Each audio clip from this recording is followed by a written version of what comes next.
Stop what you're doing right now and go grab a bottle of Miracle Food, suitable for all ages, the perfect cleansing reboot, and it promotes a healthy immune system. Created by some of the most powerful superfoods on the planet, Miracle Food in this day and age is perfect for you. Don't wait, chakradoctor.org. Go grab your bottle of Miracle Food right now. Let them know Viral Hip Hop News sent you.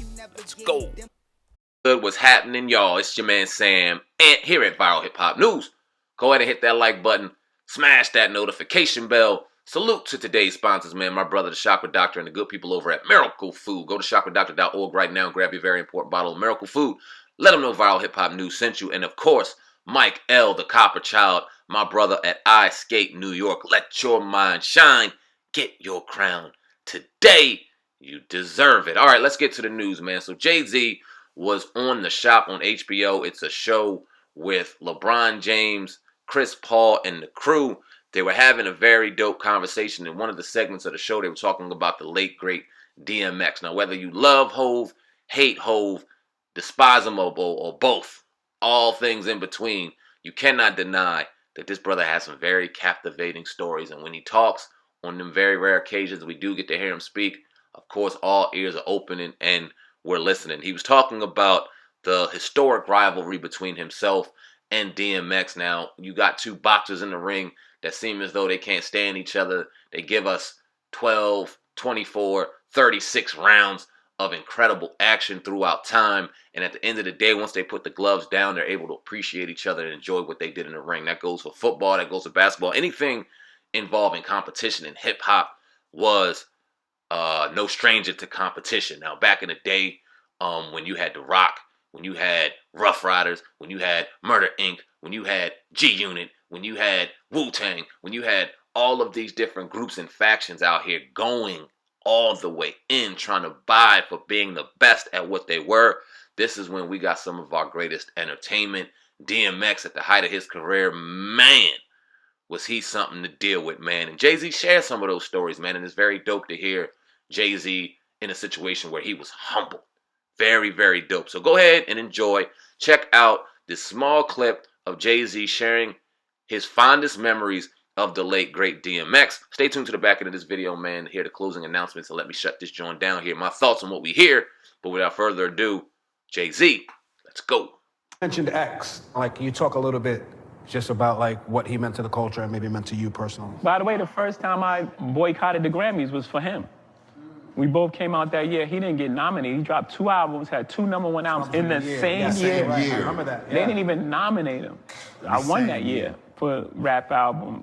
So my first Grammy win, I wasn't in. I wasn't even in the building because I boycotted it for him. So there was a competitive thing, but it was big love. He was so competitive with me. I never met a human being more competitive with me, like ever. Not even my big brother. Like no one. We met battling. That's how we met. We was in the Bronx in the pool hall. After that battle, he went to like a show. He got on stage, Jayz, where you at?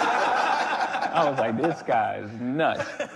He was just all passion. My fondest memory of DMX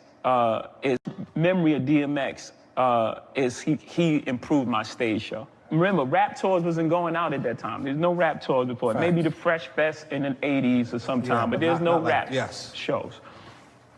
Me, DMX, Method Man, Redman, Ja, The Lox, this tour is packed.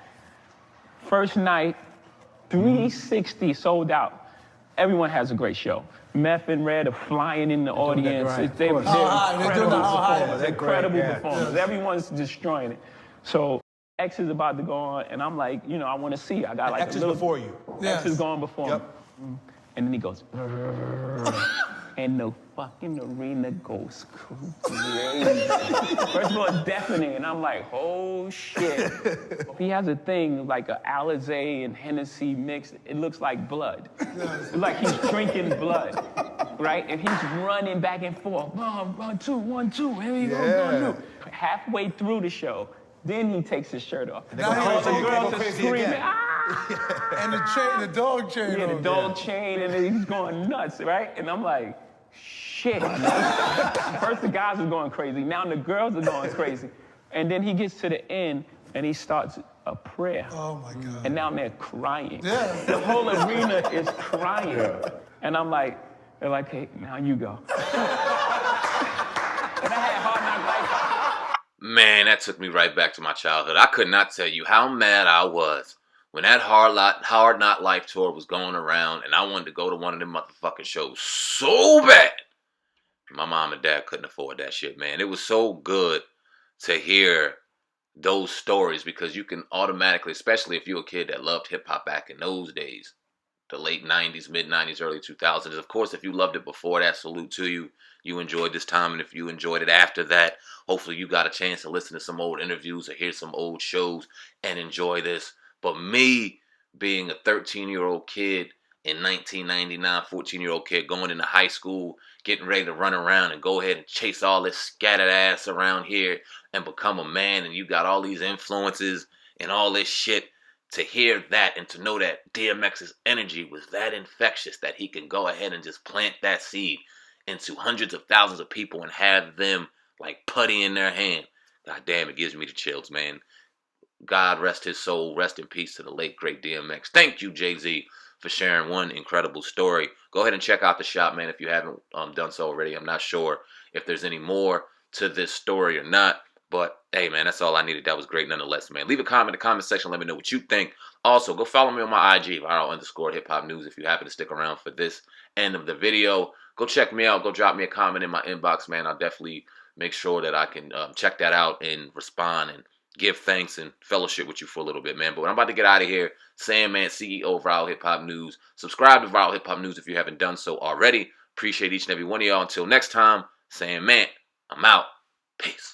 What's good, man? This is Sam Ant, CEO of Viral Hip Hop News. Listen, I appreciate each and every one of y'all who are going to check out this documentary. Shout out to my man Lonnie Fresh. Do me a favor, go to YouTube right now. Go subscribe to Viral Hip Hop News, one of the best hip hop platforms out here right now. We also have The Hub, Hip Hop News Uncensored, of course, the podcast, the baddest podcast out, the Hip Hop Uncensored podcast. We drop 7 days a week, doing this thing 100% independent. There was not one day that I was at work on the Fresh Prince of Bel-Air that I wished I was somewhere else. Now let's talk about the Players Club, because you, I think, correct me if I'm wrong, that's like your first major role in a movie, right? Taking over the game. Sincerely appreciate each and every one of y'all. You can grab merch on the YouTube site. You can talk to me on there and much more. Sam Ant, CEO of Viral Hip Hop News. Appreciate each and every one of y'all. Check it out. Oh God, you the man, Cass. I spit white like a clan mask, and I'm a hustler.